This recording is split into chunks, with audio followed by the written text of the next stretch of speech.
Hello friend, आपका स्वागत है आपके अपने यूट्यूब चैनल ऑनलाइन शिक्षण पर। मैं प्रकाश आपका स्वागत करता हूं आपके अपने यूट्यूब चैनल पर। दोस्तों, हम लोग बेहतरीन तरीके से ज्योग्राफी कंप्लीट करते हुए चल रहे हैं। पूरा हिस्ट्री का जितना भी सिलेबस था आपका कंप्लीट हो चुका है और ज्योग्राफी भी धीरे धीरे कंप्लीट होने ही वाला है। अब आपका भौगोलिक स्थिति खत्म हो चुका है। हम लोग अच्छे से पढ़ लिए भौगोलिक स्थिति के बारे में। उसमें मैक्सिमम 4 वीडियो गए हैं। जो चौथा वीडियो था उसमें हम लोग यह देखे हैं कि अर्थ पे अक्षांशी देशांतर पे कैसे हम लोग समय फाइंड करते हैं। जीएमटी से आईएसटी तक, इंडियन स्टैंडर्ड टाइम तक हमने सोलर इक्लिप्स के बारे में पढ़ा, मतलब कि सूर्य ग्रहण के बारे में पढ़ा, और मून मतलब कि लूनर इक्लिप्स के बारे में पढ़ा, जिसमें कि हम लोग मून के बारे में पढ़ा, चंद्र ग्रहण कब से लगता है, पूर्णिमा और पूर्णिमा के बारे में अच्छे तरीके से हमने देखा। और उसके बाद हम लोग यह भी देखे कि हमारा जो बेटा क्षेत्र है, जो हमारा पृथ्वी का झुकाव है, वो किस कारण से है, किस कारण से उसका झुकाव है, वो कैसे अपना चक्कर लगाता है, कब बड़ा दिन होता है, कब छोटा दिन होता है, किस दिन, कब ऊपर वाले हेमिस्फीयर, मतलब कि आपका जब ग्लोब है। 1 मिनट हम आपको ग्लोब दिखाते हैं बेटा। ये देखिए हमारा ग्लोब है, ये हमारा ग्लोब है बेटा। इस ग्लोब में हमने यह देखा पूरा अच्छे तरीके से, विधिवत तरीके से ये सब सारी चीजें देख चुके हैं हम लोग कि ऊपर वाला जो होता है हमारा नॉर्थ हेमिस्फीयर, मतलब कि इसे बोलते हैं उत्तरी, पृथ्वी का उत्तरी ध्रुव बोलते हैं, और नीचे वाले को बोलते हैं बेटा दक्षिणी ध्रुव बोलते हैं, या फिर दक्षिण हेमिस्फीयर, है ना, यह बोलते हैं साउथर्न हेमिस्फीयर, सदर्न हेमिस्फीयर। अब हमारा जो अर्थ है नॉर्दर्न हेमिस्फीयर में है। नॉर्दर्न हेमिस्फीयर में भी हमने डिटेल से पढ़ रखा है बेटा, आप पिछला वीडियो देखिए। आज हम केवल स्टार्ट करने वाले हैं आपका उष्णकटिबंधी और शीतोष्णकटिबंधी क्या होता है, इसके बारे में विधिवत समझाएंगे। और यहाँ पे यह भी बताएंगे क्योंकि यहाँ पे बारिश क्यों होती है इतना ज़्यादा, क्यों होती है आखिर इतना ज़्यादा, यहाँ पे वनस्पतियाँ कितने प्रकार की पाई जाती हैं, कैसे कैसे जीव यहाँ पे पाए जाते हैं, यहाँ पे जैव विविधता क्यों होती है, आखिर बारिश होती किस कारण है। यहाँ पे जो लोग बोलते हैं कि जो भूमध्य रेखा है, भूमध्य रेखा यानी कि विषुवतीय लाइन जो है, वहाँ पे दिन भर बारिश होती है। दिन भर कह लीजिए, मतलब कि रात में बारिश होती है और दिन भर वहाँ पे धूप तरह से तपता है।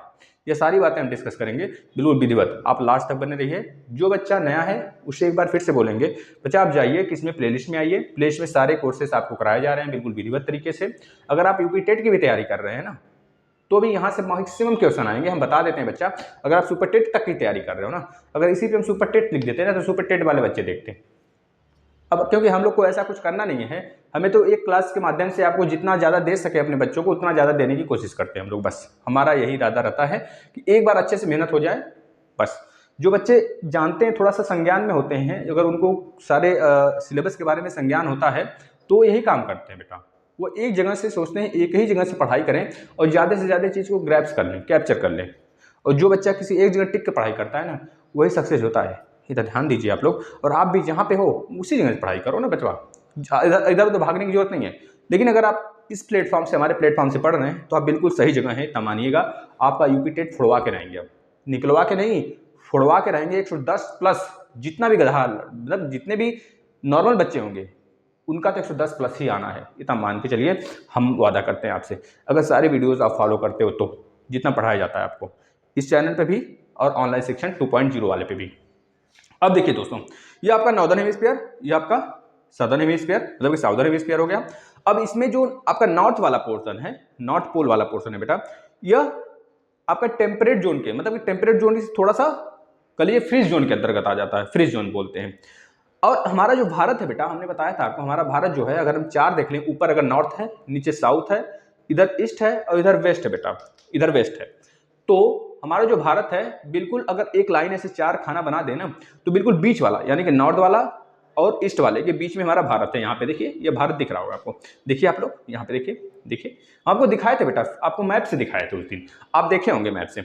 अगर हम इसको अलग अलग कर देना बेटा, इसको अलग अलग कर दें, हमारा बताने का एक मकसद यह है, बस आप लोग समझ जाइए। अगर हम इसको अलग अलग कर दें, दोनों हेमिस्फीयर को, मतलब कि नॉर्दर्न और साउथ को अलग अलग कर दें ऐसे, तो जो क्रियाकलाप इस वाले इलाके में होगा, वही क्रियाकलाप इस वाले इलाके में, देखिए बीच में कुछ है नहीं, नहीं तो फिर आप लोग बोलेंगे बीच में क्या है सर, तो दिखा दिए बीच में कुछ नहीं, खाली है।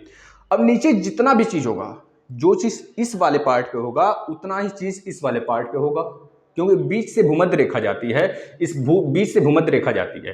भूमध्य रेखा का मतलब हमारे अर्थ को दो भाग में बांटना।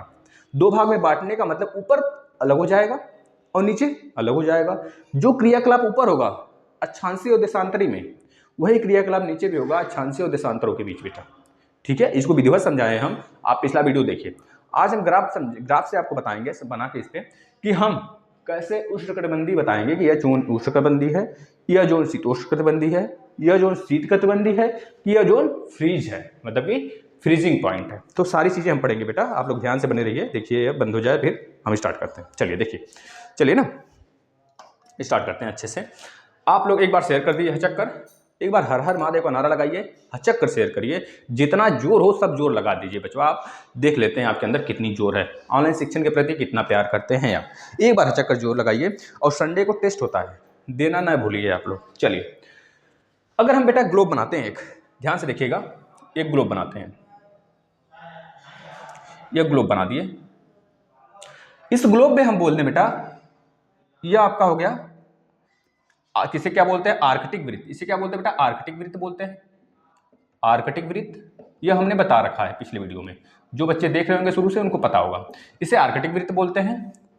और एक होता है बेटा आपका जोन होता है ऐसे, जिसे हम क्या बोलते हैं, इसे बोलते हैं क्या होता है, इसे बोलते हैं उत्तरीय अक्षांश। उत्तरीय अक्षांश का कर्क रेखा इसे बोलते हैं। इसे क्या बोलते हैं बेटा, कर्क रेखा, कर्क रेखा बोलते हैं, कर्क रेखा बोलते हैं। ठीक है ना। और यहाँ से एक आपका मीडियन लाइन जाता है जिसे हम बोलते हैं क्या, देशांतर लाइन, सॉरी देशांतर नहीं बेटा, इसे क्या बोलते हैं, विषुवतीय यानी भूमध्य रेखा, भूमध्य रेखा इसे बोलते हैं, भूमध्य, भूमध्य रेखा इसे बोला जाता है। इसके बाद नीचे से सेम आपका उसी तरह, जैसे अब ऊपर वाला कांड हुआ है, सारा घटना घटी है, नीचे भी सेम घटनाएं घटेंगी उसी तरह। यह हो गया आपका क्या, मकर रेखा बेटा, यह मकर रेखा हो गया, मकर हो गया। अब यहाँ पे भी एक लाइन होता है जिसे हम क्या बोलते हैं, इन दोनों के बीच में भी एक लाइन होता है, अभी हम बताएंगे, पहले इसको समझ लेते हैं फिर। अब यहाँ पे क्या होता है, इसको क्या बोलते हैं, अंटार्कटिका। इसे क्या बोलते हैं बेटा, अंटार्कटिका वृत्त, क्योंकि नीचे हमारा साउथ होता है, अंटार्कटिका वृत्त। इसको आप कॉपी पे नोट कर लीजिए। अब एक चीज ध्यान से देखेंगे, हमारा फिर से इसको समझाने का एक मतलब है, एक क्वेश्चन आपसे पूछेंगे, सिर्फ एक क्वेश्चन पूछेंगे इस ग्लोब से, जिसके बाद हम आ जाएंगे शीतोष्ण और उष्णकटिबंधीय की तरफ। एक बात ध्यान से देखिए, इसको हम क्या बोलते हैं बेटा, 66.5 डिग्री बोलते हैं, 66.5 डिग्री बोलते हैं। इसे 0 डिग्री बोलते हैं, और इसे 23.5 डिग्री बोलते हैं। विधिवत समझाए हैं, पिछला वीडियो आप देखिए। इसे बोलते हैं, यहाँ पे नॉर्थ लिख लीजिएगा, नॉर्थ, और यहाँ पे भी नॉर्थ लिख लीजिएगा, क्योंकि हमें पता है अगर हम ऐसे लाइन बनाते हैं मैप में, तो मैप के अनुसार हमारा नॉर्थ ऊपर होता है, साउथ नीचे होता है, हमारे राइट हैंड की तरफ ईस्ट होता है, और लेफ्ट हैंड की तरफ वेस्ट होता है बेटा। ये चीज हम जानते हैं।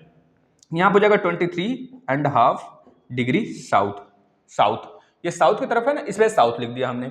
और यहाँ पे जो 66.5 डिग्री साउथ यहाँ पे हो जाएगा बेटा। और यहाँ पे आते आते तो एक पॉइंट हमें बचता है, हमने बताया था कितनी अक्षांशीय लाइन होते हैं, कितनी देशांतरी लाइन होते हैं आपके ग्लोब में। जो इस तरह की लाइन होती है उसे लैटिट्यूड बोलते हैं, क्योंकि लेटी हुई होती है। जो इस तरह की लाइन होती है, खड़ी पाई होती है, वो बेटा उसे बोलते हैं क्या, देशांतरी लाइन बोलते हैं, लॉन्गिट्यूड बोलते हैं, क्योंकि लंबे लंबे होते हैं, लॉन्ग होते हैं, इस वजह से लॉन्गिट्यूड बोलते हैं।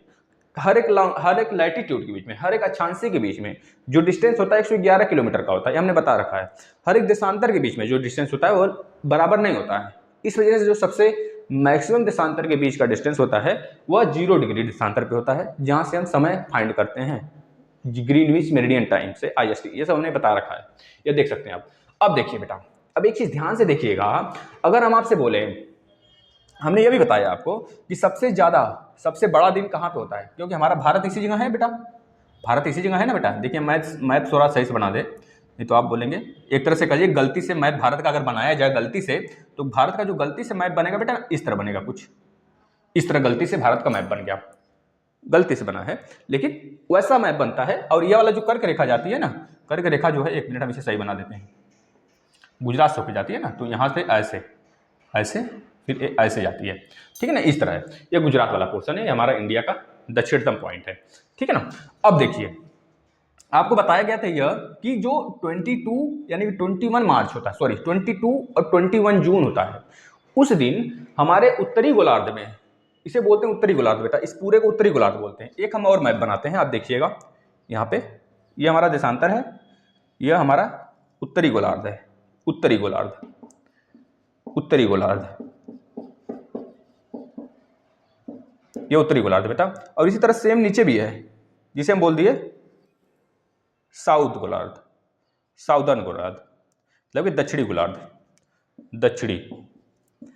दक्षिणी गोलार्ध बेटा, दक्षिणी गोलार्ध। अब ध्यान से देखिए, जो उत्तरी गोलार्ध है हमारा बेटा, उत्तरी गोलार्ध में आपको बताया गया था सबसे बड़ा दिन कब होता है, तो आपको बताया गया था जो कर्क रेखा होता है, कर्क रेखा पे सूरज जो है डायरेक्ट चमकता है कब, 21 जून को, 22 या फिर 21 जून को पड़ता है सन का डायरेक्ट रोशनी। इस वजह से जो आपका उत्तरी गोलार्ध है वहां पे सबसे बड़ा दिन 21 जून और 22 जून को होता है। और सबसे छोटी रातें कहाँ होती हैं सर, जब यहाँ पे 21 जून को सबसे बड़ा दिन होगा तो उसी जगह इस वाले पॉइंट पे, यानी कि मकर रेखा है, मकर रेखा है, तो मकर रेखा पे सबसे छोटी दिन होगा और सबसे बड़ी रात हो जाएगी। कब, जब यहाँ पे सबसे बड़ा दिन तो यहाँ पे सबसे बड़ा रात, यानी कि सबसे बड़ा दिन यहाँ पे, सबसे छोटा दिन यहाँ पे बेटा। बात समझ में हो रहा है, क्लियर हो रहा है।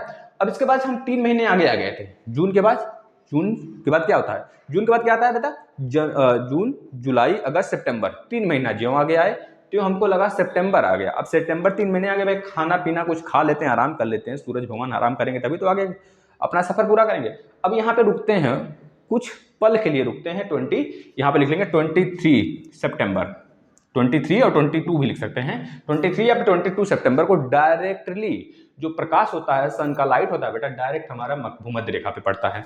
यहाँ पे इसको सही कर लीजिएगा थोड़ा, भूमध्य रेखा पे पड़ता है, भूमध्य रेखा पे पड़ता है बेटा। इस वजह से इसे बोलते हैं इक्विनॉक्स, मतलब कि समान दिन समान होना, रातें भी समान होना।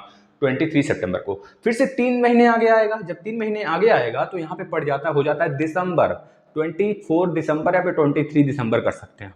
अब इस दिन क्या होगा कि यहाँ पे सबसे बड़ी दिन हो जाएगी और यहाँ पे सबसे छोटा दिन हो जाएगा। यहाँ पे सबसे बड़ा दिन होगा तो रातें क्या होंगी, छोटी हो जाएंगी, और यहाँ पे रातें बड़ी हो जाएंगी। ठीक है ना, ये बातें क्लियर है कि नहीं। अब फिर से यहाँ पे जब दिसंबर में आया सन, इसके बाद यहाँ पे आता है मार्च में आ जाता है 3 महीने बाद। अब आप देख रहे हैं ना, जो सन का घूमने का इलाका है बेटा, कहाँ से घूम रहा है सन, इतने ही इलाके में तोड़ फोड़ मचा रहे हैं सूरज भगवान। और इतने ही इलाके में बोला जाता है 23 1/2 डिग्री से लेकर 23 1/2 साउथ तक बेटा, जो अक्षांशी लाइन है उस पे सन की रोशनी कभी न कभी सारे अक्षांशों पे एक एक करके कभी न कभी डायरेक्टली परपेंडिकुलर पड़ता है। इस बात को आप गांठ बना के रख लीजिए, क्योंकि कॉन्सेप्ट क्लियर करते चलिए बस। अब आपको पता है 23 से अगर 23 तक सन की रोशनी डायरेक्ट पड़ती है तो जाहिर सी बात है इतने ही दूर में गर्मी ज्यादा लगेगी। इतने ही दूर में जब गर्मी ज्यादा लगेगी बेटा, तो इसी को हम बोलते हैं क्या, उष्णकटिबंधीय जोन बोलते हैं। इसी को क्या बोलते हैं, उष्णकटिबंधीय जोन। क्या होता है अभी एक बार फिर से डिस्क्राइब करेंगे, एक्सप्लेन करेंगे विधिवत। अब एक चीज आप ध्यान दीजिए, आप कभी सोचे हैं क्या, जो 23.5 डिग्री लिखा हुआ है इसको सर इस तरह भी तो बोल सकते हैं, 23.50, 23.50 वही तो है 23.5, हाफ का मतलब 0.5 होता है। लेकिन आप ध्यान से कभी सोचिएगा, जो इस पे डिग्री बनाया गया है ना, उसका मतलब होता है टाइम से। अगर आपको बोला जाए 1 घंटे तो आप बोलेंगे 60 मिनट, जब आपको बोला जाए हाफ आवर मतलब आधा घंटे तो आप बोलेंगे 30 मिनट। 30 मिनट को हम कैसे लिखते हैं बेटा, 23.30 लिखते हैं, न कि यह लिखते हैं। कभी अगर यह आ गया ना, आपका बोला गया कि जो कर्क रेखा है हमारा, कर्क लाइन है, भारत के किस अक्षांश से होकर जाती है, फिर किस अक्षांश पे पड़ता है ग्लोब में, तो आपको अगर ऑप्शन में दिया है 23.50, 23.30, तब आप हमेशा इसको टिक करेंगे, न कि इसको टिक करेंगे बेटा, क्योंकि 23.5 जो है वो टाइम का गणना है। ग्लोब पे जो डिग्री बनाई गई है ना, वो केवल टाइम के मकसद से बनाया गया, टाइम का गणना करता है, समय का बताता है। इस वजह से समय हमेशा जब हाफ होता है तो 30 मिनट लेते हैं, जब 1 घंटा होता है तो 60 मिनट लेते हैं। इस वजह से हमेशा ध्यान दीजिएगा, 0.5 नहीं 0.3 आपका राइट हो जाएगा। एक चीज और ध्यान देंगे, आराम से हम एक क्वेश्चन पूछेंगे, आप उसका आंसर अगर दे देते हैं तो हम समझेंगे आपको समझ में आ गया। एक क्वेश्चन पूछते हैं बेटा, आप इसका आंसर देंगे ध्यान से। अगर हम आपसे बोले कर्क रेखा किस अक्षांश से पड़ता है, कर्क रेखा किस अक्षांश से पड़ता है, ऑप्शन नंबर ए आपको दिया गया है 23.5 नॉर्थ, ऑप्शन नंबर बी दिया है गया आपको 23.5 साउथ, आपको ऑप्शन नंबर सी दिया गया है बेटा 23.3 नॉर्थ, ऑप्शन नंबर डी दिया गया है 23.3 यहाँ पे जीरो भी लगा सकते हैं आप, कोई दिक्कत नहीं है, जीरो लगा सकते हैं। साउथ, बताइए इसमें से कौन सा ऑप्शन राइट होगा अगर आपसे पूछा जाए कि आपका कर्क रेखा किस अक्षांश से पड़ता है? तो बेटा क्या 23.5 नॉर्थ सही होगा कि साउथ सही होगा कि ये वाला नॉर्थ कि ये वाला साउथ? तो आप तुरंत जवाब में आपको जवाब देंगे, आंसर देंगे कि सर आपने अभी बताया है कि 23.30 कहाँ पे, अगर नॉर्थ में है तो नॉर्थ वाला सही हो जाएगा, अगर साउथ में है तो साउथ। लेकिन कर्क रेखा कभी साउथ में पड़ता है बेटा? हमेशा हमारा उत्तरी गोलार्ध में पड़ता है ना कर्क रेखा, तो 23.30 नॉर्थ वाला सही होगा। लेकिन अगर इसी जगह पूछता मकर रेखा का अक्षांशी बिंदु बता दीजिए, तो आप तुरंत लगाते 23.30 साउथ कहां पे है, यह वाला आंसर सही हो जाता। ठीक है बच्चा, समझ में आ गया है तो बहुत अच्छी बात है। अब हम आगे चलते हैं। अब आपको एक चीज क्लियर कर हो गया होगा कि हम इसे क्यों 0.5 लिखते हैं, क्यों 0.0 लिखते हैं, भूमध्य रेखा का लाइन क्या होता है, कर्क रेखा का लाइन क्या होता है, मतलब अक्षांशी लाइन क्या होता है, मकर रेखा का अक्षांशी लाइन क्या होता है, भूमध्य रेखा और विषुवत रेखा किसे बोलते हैं, सारी बातें आपको क्लियर हो गई होंगी। अब हम चलते हैं आगे। यहां पे इसे बोलते हैं बेटा नॉर्थ पोल, इसे बोलते हैं नॉर्थ पोल, इसे बोलते हैं साउथ पोल। साउथ मतलब कि उत्तरी ध्रुव और दक्षिणी ध्रुव, ये बातें आप लिख लेंगे अच्छे से, ठीक है, कॉपी पे नोट करते हुए चलिए। अब एक चीज ध्यान से देखेंगे आप, हम इस सारी चीज को इरेज करते हैं पहले, ठीक है। अब आपको एक चीज समझाते हैं बेटा, अब ध्यान से देखिए एक चीज, आप पहले यहां पे इसको हम इरेज कर दें थोड़ा सा, फिर आपको समझाते हैं। अब आप ध्यान से देखेंगे, अगर हमारा ग्लोब यह है बेटा, इस ग्लोब में जब सन की रोशनी इतने ही दूर में पड़ती है, कभी न कभी जो सन का लाइट है, सन का प्रकाश है, इसके बीच में ही दौड़ लगाती है और हमेशा कहिए ना किसी न किसी अक्षांश पे इतने के ही बीच में वो परपेंडिकुलर यानी कि लंबवत आती है। जैसे अगर पूछा जाए आपसे कि सन का जो लाइट है वो लंबवत किसके किसके बीच में पड़ती है, तो आप बोलेंगे कर्क रेखा से लेकर मकर रेखा के बीच जितने अक्षांशी लाइनें हैं, रेखाएं हैं, उस पर कभी न कभी जो सन का रोशनी है लंबवत पड़ता है, सीधे सर पे पड़ता है, और उस समय परछाई जो होती हमारी नहीं बनती है। तो आपसे एक क्वेश्चन पूछा जाता है कि हमारी परछाई कब नहीं बनती है, तो बोलेंगे जब सन हमारे सर पे होता है तब परछाई नहीं बनती है। अगर भारत है बेटा, एक मिनट, इसको भारत वाला नक्शा बाद में देखेंगे, पहले हम इसको देख लेते हैं पूरा। अब आपको पता है कि इतने ही बीच में जब सन की रोशनी दौड़ती है तो क्या होगा, जब यहाँ पे डायरेक्ट सन की रोशनी पड़ती है बेटा, तो यहाँ से जितने भी पानी होगा, पानी का तालाब होगा, मतलब जितने भी पानी वाला बॉडी होगा, वहां से वेपराइजेशन होगा, वाष्प बन के उड़ने की क्षमता होगी। सूर्य की किरणें डायरेक्ट पड़ेंगी तो वहां से वाष्प ज्यादा बनेगा, दिन में वाष्प ज्यादा बनेगा तो बेटा गर्मी, उमस बहुत ज्यादा होगा, बहुत ही ज्यादा होगा। इस वजह से दिन में क्या होगा, वेपराइजेशन चलता रहेगा चलता रहेगा चलता रहेगा। रात आते आते यहाँ पे आपको पता होगा कि हमने बताया था आपको कि बादल, मतलब बादल बन जाएगा, बादल बनने की वजह से क्या होगा, जो यही वाष्प बन के जाते हैं ना, यही बादल बन जाते हैं और कहीं न कहीं टकरा कर आपस में पानी गिराते हैं। रातें होती हैं बारिश वाली और जो दिन होते हैं बिल्कुल उमस वाला होता है। कहाँ पे बोला जाए तो आप बोलेंगे बेटा कर्क रेखा से मकर रेखा के बीच में बारिश इतना ज्यादा होता है पूछिए ना, क्योंकि इसके बीच में जो होता है बेटा, जो जैव विविधता होता है बहुत ज्यादा होता है, क्योंकि यहाँ पे बारिश बहुत ज्यादा होती है। यहाँ पे कह लीजिए पर्णपाती वनें बहुत ज्यादा पाई जाती हैं। यहाँ पे जो वन होते हैं ना, जो पेड़ पौधे होते हैं, इसकी पत्तियां कभी गिरती ही नहीं है, क्योंकि इसी के बीच में आपको पता है ब्राजील पाया जाता है। ब्राजील में अमेजन का जंगल पाया जाता है बेटा, जिसे बोला जाता है कि पृथ्वी का ऑक्सीजन, ठीक है ना, इसी के बीच में पाया जाता है। आपको पता होना चाहिए जितने भी हमारे ऑक्सीजन रहित जंगल हैं बेटा, वह सब के सब इसी के बीच में पाए जाते हैं। जैसे अगर हम बात करें अपने कह लीजिए कि भारत के बंगाल की खाड़ी वाला देश, तो वहाँ पे भी जैव विविधता काफ़ी पाया जाता है। भारत का केरल वाला इलाका, वहाँ पे बहुत ही ज़्यादा जैव विविधता पाया जाता है। आपको पता होगा बेटा, नहीं पता है तो आप जान गए, यूँ अब फिर से जान लीजिए। अगर यहाँ पे जैव विविधता इतना पाया जाता है तो यहाँ पे जाहिर सी बात है बेटा कि यहाँ पे जानवर बहुत ज़्यादा पाए जाएंगे, जानवर की वैरायटी बहुत ज़्यादा पाई जाएगी, कीड़े मकोड़े बहुत ज़्यादा पाए जाएंगे, मतलब जैव विविधता बहुत ज़्यादा होगा, पेड़ पौधे फल फूल ये सारी चीज़ें बहुत ही वैरायटी के पाए जाएंगे। तो आपसे अगर ये क्वेश्चन पूछा जाए जैव विविधता क्यों पाया जाता है, तो सारे कारण बता देंगे, लिख देंगे कॉपी पे, छाप देना है बिल्कुल अच्छे से। कहीं भी पूछे अगर कॉन्सेप्ट क्लियर रहेगा तो आप हमेशा छाप के आएंगे बेटा, ये बात आप मान के चलिए। अब देखिए, अगर हम भारत का गलती से मैप बनाते हैं, भारत का अगर गलती से मैप बना दे हम, अगर भारत का अगर गलती से मैप बना दे बेटा, इस तरह कुछ बन गया भारत का गलती से मैप, तो हमारा जो कर्क रेखा जाती है बेटा ऐसे जाती है ना। अब आपको पता होगा जो कर्क रेखा है इसके नीचे यहाँ से, जो कि क्योंकि आपका अफ्रीका महाद्वीप एक ऐसा महाद्वीप है जहाँ से तीनों लाइनें जाती हैं, कर्क रेखा भी, भूमध्य रेखा भी, मकर रेखा भी, है ना। कर्क रेखा भारत के बीचों बीच से जाती है, इस वजह से कर्क रेखा के नीचे वाला जो लाइन होता है बेटा, ये क्या होता है, उष्णकटिबंधी होता है। जहां पे सूर्य का आना जाना बना रहता है उसे बोलते हैं उष्णकटिबंधी जोन। आप लिख लेंगे इसे, उष्णकटिबंधी जोन बोलते हैं, उष्णकटिबंधी जोन। अब आप कभी नहीं चकपकाएंगे कि उष्णकटिबंधी जोन यानी कि क्षेत्र किसे बोलते हैं, अगर आपसे पूछा जाए तो तुरंत बता लेंगे, 100% बता लेंगे।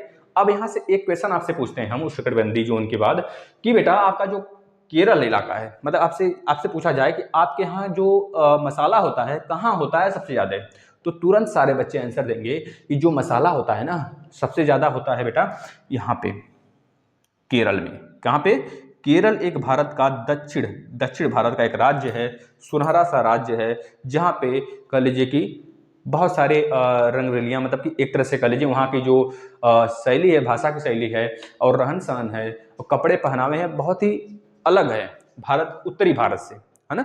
इस वजह से नहीं, मतलब केरल में मसालों की खेती बहुत ज़्यादा होती है। इसका क्या कारण है, आपको पूछा जाए मसालों का डलिया किसे बोलते हैं या फिर मसालों का शहर किसे बोलते हैं भारत में, मसालों का राज्य किसे बोलते हैं, मसालों का बगीचा किस राज्य को बोलते हैं, तो आप जवाब देते हैं केरल को डायरेक्ट। लेकिन अगर आपसे पूछ लिया जाए कि जो केरल में मसाला होता है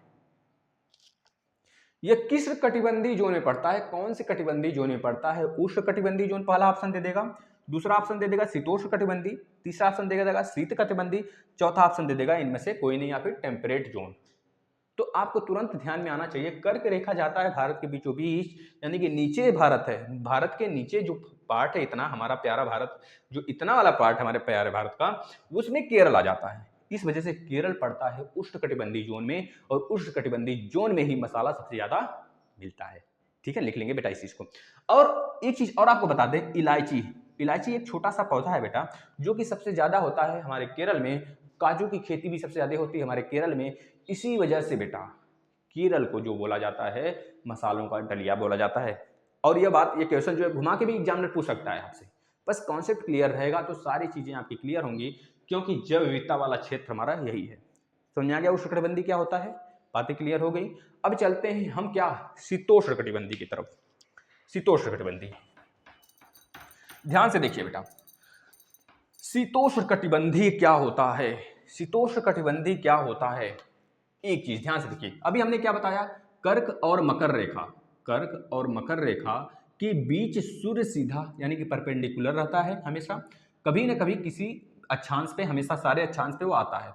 जब सीधा आता है बेटा तो गर्मी ज्यादा होती है, और गर्मी ज्यादा होने के कारण भाई वहां पे तो बारिश होगा ना, जब जहां ज्यादा गर्मी वहां पे उमस होगा, जब उमस होगा ससुरा तो वहां पे बारिश तो होना ही होना है ना, जहां पे सबसे ज्यादा वेपराइजेशन होगा वहां पे बारिश निश्चित होगा। इस वजह से शाम को डेली बारिश होती है इस इलाके में, और इसी इलाके के जस्ट ऊपर, इसी इलाके के जस्ट ऊपर यानी कि यह वाला जोन, देखिए यह वाला जोन बेटा, यह वाला जोन देख रहे हैं, यह वाला जोन जो होता है बेटा ना, यह वाला जो जोन होता है ये बिल्कुल भी, यहाँ पे क्या प्रकाश की लाइट नहीं आती है, आती है भैया प्रकाश की लाइट, प्रकाश की लाइट आती है। देखिए हमारा नाम भी प्रकाश है और आज प्रकाश के बारे में हमको पूरा, मतलब पढ़ाएंगे साइंस में आपको प्रकाश के बारे में पूरा। यहाँ पे देखिए, अब बेटा यहाँ पे क्या होता है, प्रकाश की लाइट तो आती है इस वाले इलाके में परपेंडिकुलर पड़ती है, और इस वाले इलाके में यहाँ से छन के आती है परपेंडिकुलर नहीं, ऐसा नहीं कि यहाँ पे लाइट नहीं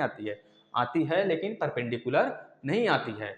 अब जब परपेंडिकुलर नहीं आती है तो इस इलाके में क्या होगा बताइए, इस इलाके में बेटा यह जोन जो होगा, इस जोन में ज्यादा ठंडी भी नहीं होगी ना ही ज्यादा गर्मी होगी, क्योंकि इधर से गर्मी आ रही है और इधर हमारा बर्फ जमा हुआ है, बर्फ जमा हुआ है नॉर्थ पोल साउथ पोल पे, नॉर्थ पोल और साउथ पोल पे। जो नॉर्थ पोल की तरफ होगा, जो हमारा नॉर्दर्न हेमिस्फीयर पे होगा, वही क्रियाकलाप साउदर्न हेमिस्फीयर में होगा, इतना आप जान लीजिए।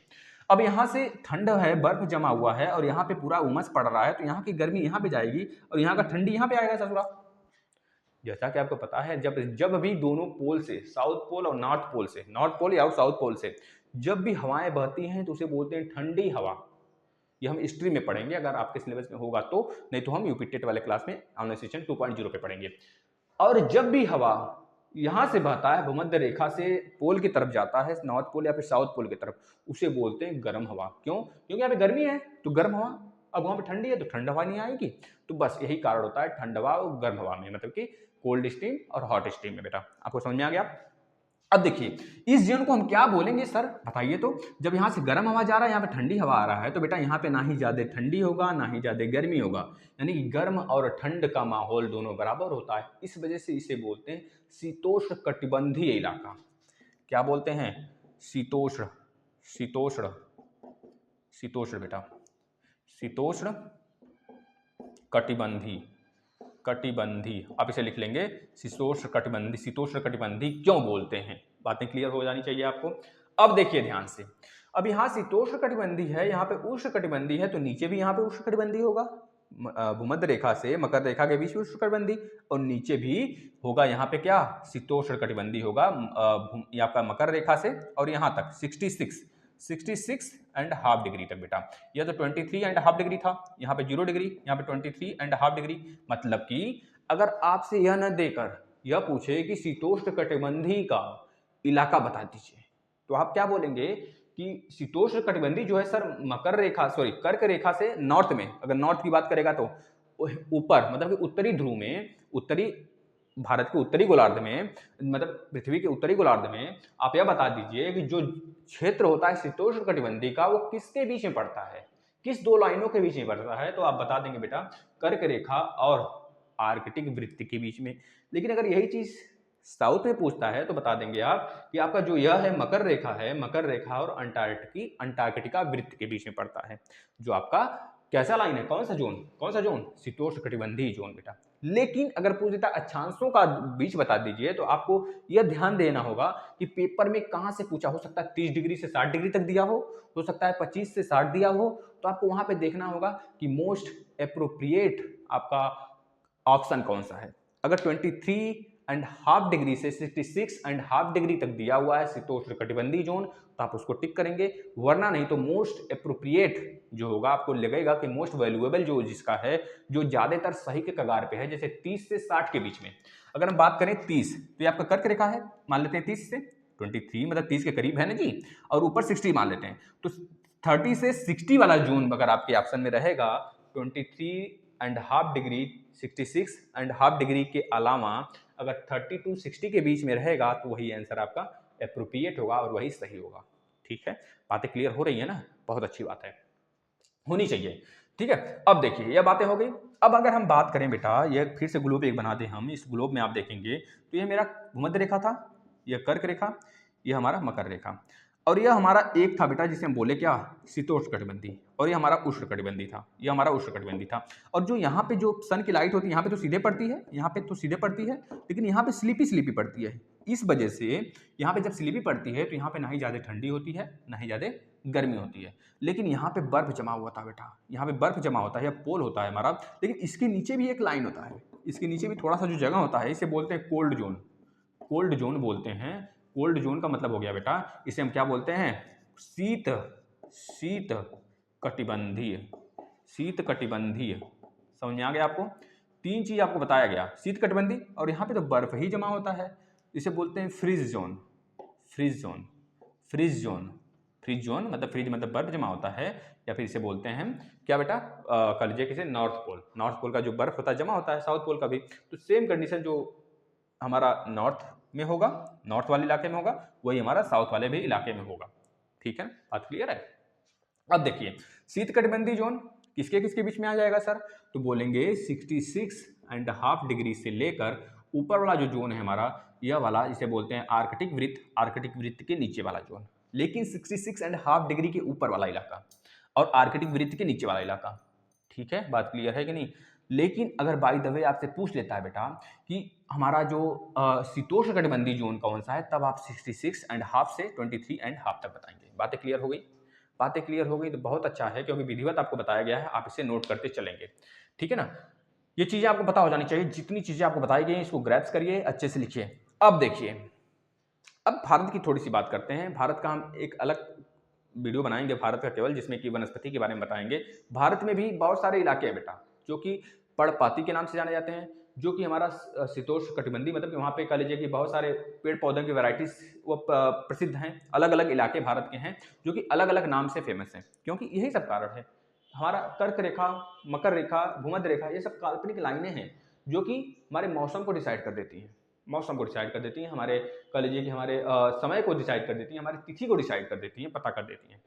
इनको इसी वजह से बनाया गया कि आसानी से हम किसी देश में किसी भी ऋतु को, किसी भी चीज को आसानी से फाइंड कर सकें, फाइंड आउट कर सकें।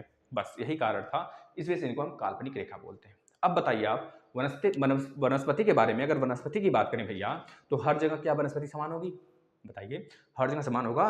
जो उष्णकटिबंधीय जोन है बचवा, उष्णकटिबंधीय जोन में तो हमारी जो वनस्पति है वो तो बहुत ही वैरायटी में पाई जाएगी, क्योंकि वहाँ पे अधिकतर बारिश होता है। जहाँ पे अधिकतर बारिश होगा वहाँ पे घास फूस ससुरा अथाह होंगे पूरा, मतलब कि अलग अलग वैरायटी के होंगे, जिसका कि हमें नामो निशान बहुतों का तो पता ही नहीं होगा, बहुतों को देखे भी नहीं होंगे हम लोग, है ना? यही तो होता है। और जैसे जैसे ऊपर बढ़ेंगे तैसे तैसे जो पेड़ पौधों की वैरायटी होगी घटती चली जाएगी। क्यों घटती चली जाएगी? क्योंकि फ्रिज में क्या आप रह पाओगे? बर्फ में क्या आप रह पाओगे? आपको जहाँ दाना पानी मिलेगा उसी में तो रह पाओगे। बस यही चीज, यही कारण है कि जैसे जैसे हम पोल की तरफ बढ़ते हैं वैसे वैसे हमारे प्रजातियों में हमको कमी देखने को मिलती है, प्रजातियां घटती चली जाती हैं। इस वजह से जो साइबेरियन एरिया है रूस का, रूस क्योंकि यूरोप और एशिया दोनों में पड़ता है, अफ्रीका में सबसे ज्यादा कंट्री होती है, लगभग 54 कंट्री अफ्रीका में है और लगभग 50 से 51 कंट्री आपके एशिया में है। आप ये चीज याद रखिएगा बेटा। अब जैसे जैसे हम ऊपर बढ़ने लगे कि जो आपका यूरोप है और यहाँ पे एशिया है, तो यूरोप और एशिया में पड़ता है रूस, सबसे बड़ा देश। रुक चीन, अब आ भारत। भारत 7वें नंबर का सबसे बड़ा क्षेत्रफल वाला है और रूस बेटवा सबसे बड़े नंबर का, सबसे पहले नंबर का क्षेत्रफल में सबसे बड़ा देश है। ये बात पता होना चाहिए। अब देखते हैं हम कि जब ये दोनों देशों में फैला, दोनों कॉन्टिनेंट में फैला हुआ है, दोनों महाद्वीप में फैला हुआ है, तो इसका जो ईस्ट वाला इलाका है ना, ये वाला ईस्ट वाला, पूरा का पूरा रूस का ईस्ट वाला इलाका, वो पूरा का पूरा बेटा साइबेरियन इलाके के नाम से जाना जाता है। वहाँ पे वनस्पति के नाम की कोई चीज नहीं है जिसको हम लोग यूज कर सकें। एक तरह से कह लीजिए वहाँ पे वनस्पति वही पाए जाते हैं जिससे औषधियाँ वगैरह बनते हैं ना, बाबा रामदेव वाला, है ना? तो वही सब सारी चीजें यहाँ पे बनते हैं और यहाँ से काफी औषधियाँ पाई जाती हैं, ठंडे प्रदेश वाली औषधियाँ। उसी से हम लोग कह लीजिए कि अभी कोरोना को जो अभी आया था ना, कौन सा बाबा रामदेव खोजा था, एक वैक्सीन कोई खोजे थे ना, जिसको खाने से कम नहीं तो 60% आदमी सही हो जा रहा था, 60 नहीं 90 के आसपास में, जो हल्ला वगैरह कर दिए थे विदेश में भेजेंगे, यह सब सारी बातें हो गई थी ना। बाद में ICMR जो हमारा इंडियन दवा का जो कह लीजिए कि जो मिनिस्टर है, उन पर रोक लगाए कि ऐसा नहीं है, बस आप इम्यूनिटी बूस्ट कर रहे हैं, अपना इम्यूनिटी बनाने वाली इम्यूनिटी बूस्टर है आपका, बस इससे कोरोना ठीक नहीं होगा, बस इम्यूनिटी अच्छी हो जाएगी, जो आपकी एफिशिएंसी है, जो क्षमता है वो बढ़ जाएगा रोग से लड़ने की, बस इससे कोई आदमी ठीक नहीं होगा। बाद में उसको बंद किए थे, है ना? तो बस यही चीज़ है कि रूस वाला जो यह इलाका है बेटा, इसमें टेम्परेट जोन ही पाया जाता है, टेम्परेट जोन ही पाया जाता है। इस वजह से यहाँ पे औषधियाँ बहुत कम पाई जाती हैं। यहाँ पे अगर औषधियाँ, अगर पेड़ पौधे पाए भी जाते हैं तो कोणधारी पाए जाते हैं। कैसे? कोणधारी पाए जाते हैं ऐसे, जिससे कि बर्फ अगर यहाँ पे गिरे भी तो फिसल जाए और इनके पेड़ पत्तियों पर, इनके शाखाओं पर कोई इफेक्ट न डाल सके, ठीक है? और इनकी जो जड़ें होती हैं काफ़ी धसी हुई होती हैं, इसी वजह से, क्योंकि वहाँ बर्फ जमा होता है, बर्फ से या अपना कह लीजिए पोषण थोड़ी लेती है, ये मिट्टी से लेंगी। कोई भी पेड़ पौधा होगा मिट्टी से ही ना अपना पोषण लेगा, इस वजह से वो बिल्कुल नीचे तक गई हुई होते हैं। तो पूछा जाता है आपसे कि जो पेड़ पौधों की जड़ें होती हैं किस जोन में बिल्कुल नीचे तक गई होती हैं, तो आप तुरंत बताएंगे सर टेम्परेट जोन में। टेम्परेट जोन में जो कह लीजिए जहाँ पे ठंडी मौसम हो, जैसे हमारे भारत में, अगर भारत की नज़र से पूछा जाए कि आपके भारत में सबसे गहरी जड़ें कहाँ पे पाई जाती हैं, किस इलाके में पाई जाएंगी, तो आप तुरंत बताएंगे लद्दाख में पाई जाती हैं। लद्दाख में पाई जाती हैं, क्यों? क्योंकि वहाँ पे बर्फ हमेशा जमा होता है, लद्दाख और जम्मू कश्मीर और आपका हिमाचल प्रदेश वाला इलाका, है ना बेटा? तो इस तरह आपको क्लियर हो जाना चाहिए। अगर आप बोलेंगे तो इस पर एक वीडियो और ला देंगे, नहीं तो फिर उष्णकटिबंधीय, शीतोष्णकटिबंधीय, शीतकटिबंधीय आपको समझ में आ गया होगा। बहुत अच्छी बात है। एक क्वेश्चन देते हैं, आप ध्यान से देखेंगे। एक क्वेश्चन पूछा गया था, एक क्वेश्चन है बेटा, अगर हम 4 शहर दे दें, 4 शहर दे दें और चारों शहरों में आपसे पूछ लें कि कहाँ पे सूर्य की किरणें साल भर सीधे परपेंडिकुलर पड़ती हैं, किस इलाके में, मतलब किस शहर है, कौन सा शहर है भारत का चारों ऑप्शन में से कि जिस पे कि सूर्य की जो रोशनी है सीधा बिल्कुल उसके ऊपर पड़ती है। तो 4 ऑप्शन देख लीजिए, पहला कौन है? पहला श्रीनगर दे दिए, श्रीनगर दे दिए। अब आपको इसका आंसर देना है, फटाफट सारे लोग आंसर दीजिएगा। दूसरा ऑप्शन दे दिए बेटा हैदराबाद, हैदराबाद। तीसरा ऑप्शन दे दिया आपको, तीसरा ऑप्शन दे दिया आपको क्या? चेन्नई, चेन्नई। चौथा ऑप्शन दे दिया आपको, चौथा ऑप्शन दे दिए मुंबई, मुंबई, मुंबई। चलिए बताइए, अब आपको यह बताना है कि अगर हमारा भारत, प्यारा भारत अगर यहाँ पे है बेटा, अगर हमारा प्यारा भारत का अगर गलती से मैप बना दें हम, तो प्यारा भारत हमारा बिल्कुल यहाँ पे ऐसे आ जाएगा, यहाँ पे आ जाएगा बेटा। इस तरह हमारा प्यारा भारत हमको दिखता है, नीचे का इलाका, और यहीं से कर्क रेखा जाती है ना, कर्क रेखा इसी जगह जाती है, गुजरात, राजस्थान, मध्य प्रदेश, छत्तीसगढ़, उसके बाद उड़ीसा, छत्तीसगढ़ के बाद उड़ीसा, उड़ीसा जाती है नहीं, पश्चिम बंगाल, उड़ीसा नहीं बेटा, पश्चिम बंगाल, पश्चिम बंगाल, त्रिपुरा, मिजोरम इधर चली जाती है, झारखंड होते हुए उधर निकल जाती है। अब यहाँ पे आप देखिए श्रीनगर, हैदराबाद, चेन्नई, मुंबई, तो आप बताएंगे इसमें कि सबसे ज्यादा मतलब कि कहाँ पे जो सूर्य की रोशनी बिल्कुल परपेंडिकुलर पड़ती रहती है हमेशा, मतलब कहाँ पे नहीं पड़ती है, कहाँ पे पड़ती रहती नहीं, कहाँ पे नहीं पड़ती है। इस चारों ऑप्शन में से यह बताएंगे आप कि किस शहर में जो सन की रोशनी है बिल्कुल सीधा नहीं पड़ती है, वहां पे कभी भी नहीं सीधा पड़ती है, लेटी हुई स्लीपी तो पड़ती है लेकिन सीधा नहीं पड़ती है। तो आप बताएंगे सर कौन सा आंसर है? श्रीनगर, क्योंकि हमें पता है इसके नीचे तो हमारा उष्णकटिबंधीय होता है, उष्णकटिबंधीय में सन का जो लाइट है बेटा हमेशा हमेशा परपेंडिकुलर पड़ता है, जैसा कि हमने आपको बताया था। अब यहाँ पे हमारा पड़ जाता है चेन्नई, और यहाँ पे हैदराबाद पड़ता है, और यहाँ पे मुंबई पड़ता है। तो हमारा जो तीनों शहर हैं मुंबई, हैदराबाद और चेन्नई, वो तो उष्णकटिबंधीय में आ गए। तो इसका मतलब जो भी उष्णकटिबंधीय के नीचे वाले शहर होंगे उसमें तो सन का लाइट पूरा का पूरा परपेंडिकुलर पड़ेगा, सीधा पैरेलली पड़ेगा सर के ऊपर। लेकिन जो इसके बीच में नहीं है उसमें कहाँ से पड़ेगा? तो श्रीनगर तो हमारा जम्मू कश्मीर में आता है ना, श्रीनगर तो हमारा जम्मू कश्मीर में आता है, जम्मू कश्मीर हमारा नॉर्थ पे है। नॉर्थ का आप एक क्वेश्चन बताएंगे, हमने आपको बता रखा है कि नॉर्थ वाला भारत का सबसे नॉर्थ पॉइंट को क्या कहते हैं, भारत में सबसे नॉर्थ पॉइंट को क्या कहते हैं, किस नाम से जानते हैं? आप आंसर करेंगे। और दूसरा आंसर करेंगे सबसे सदर्न पॉइंट, भारत के मुख्य भूमि का, मुख्य भूमि का पता नहीं बेटा, भारत के मुख्य भूमि का सबसे साउथ का पॉइंट क्या है, सबसे साउथ के पॉइंट को क्या बोलते हैं, किस नाम से जानते हैं? ये दोनों आंसर आप कमेंट बॉक्स में करेंगे। ये वाला समझ में आ गया, क्योंकि हमारा श्रीनगर ऊपर पड़ता है, उष्णकटिबंधीय से ऊपर पड़ता है, इस वजह से यहाँ पे जो लाइट होगा, सन का प्रकाश होगा, वर्ष भर सीधी रेखा पे नहीं आएगा। ये वैसे हमारा राइट आंसर श्रीनगर हो जाएगा, ठीक है ना, क्योंकि यही पूछा गया था क्वेश्चन में। ये सारी बातें रही, अगर आपको समझ में आ गया तो बहुत अच्छी बात है बेटा। अब आपको थोड़ा सा कुछ और देते हैं, जैसे कि अब जो ठंडी वाले प्रदेश में जैसे जो फल पौधे हैं, पेड़ पौधे हैं, वैरायटी हैं, जो हमारे कह लीजिए कि जैव विविधता वो तो कम पाया जाएगा। इसका कारण पता है आपको? जैसे कि अगर हम लोग हैं, हम लोग अगर जाते हैं अंग्रेजों के पास, या फिर अंग्रेज आए थे यूरोप में ना, तो आपको पता है हम लोग का कलर थोड़ा सा सांवला है, थोड़ा सा सांवला, वैसे मेरा तो काफ़ी काला है, लेकिन और लोगों का काफ़ी सांवला है। सांवला कलर के कारण उनको अंग्रेज क्या बोल के बुलाते थे पता है? गोरे। जो बहुत गोरे हैं उनको भी अंग्रेज कहते थे बेटा काला, काला कहते थे। एक आपको एग्जाम्पल देते हैं, हमारे ही रिलेटिव कोई हैं, एक एग्जाम्पल देते हैं आपको। उनको, वो गए थे कहीं घूमने, जब वो कहीं घूमने गए थे बेटा, वो काफ़ी गोरे हैं, काफ़ी गोरे हैं, मतलब हम लोग के नज़र से गोरे हैं, लेकिन वहाँ पे जो अंग्रेज वगैरह हैं, जो यूरोप हैं, उससे थोड़ा सा हल्का है। आप देख सकते हैं जैपनीज वगैरह को कितने गोरे गोरे होते हैं, चाइनीज को देख लीजिए, लगते हैं ना कि चाइनीज नहीं, आप जैपनीज को देख सकते हैं, या फिर आप यूरोप की किसी भी कंट्री का, स्विट्जरलैंड, आयरलैंड, नॉर्वे, इस सब का देख सकते हैं। तो वहाँ स्विट्जरलैंड नहीं, स्विट्जरलैंड तो आपके दक्षिण भारत में है ना, मतलब कि दक्षिण भारत में करें, दक्षिण और ईस्ट की तरफ, स्विट्जरलैंड की बात नहीं करें बेटा, आपका कह लीजिए कि उधर जो यूरोप की, नॉर्वे हो गया, स्वीडन हो गया, ये सब कंट्रियाँ, तो वहाँ के जो इंग्लैंड वगैरह के जो भी लोग हैं बेटा ना, बहुत काफ़ी गोरे गोरे होते हैं। उसका कारण यही होता है मौसम चेंज। हम लोग उष्णकटिबंधीय जोन में रहते हैं, वो लोग शीतोष्ण में रहते हैं, जहाँ पे हम लोग ठंड, मतलब कि हमारे यहाँ तो पूरे वर्ष भर सूरज का रोशनी परपेंडिकुलर गिरता रहता है। हमारे आधे भारत में, आधे भारत में हम लोग यूपी में रहते हैं, यहाँ से तो काफ़ी दूर, काफ़ी पास ही है ना।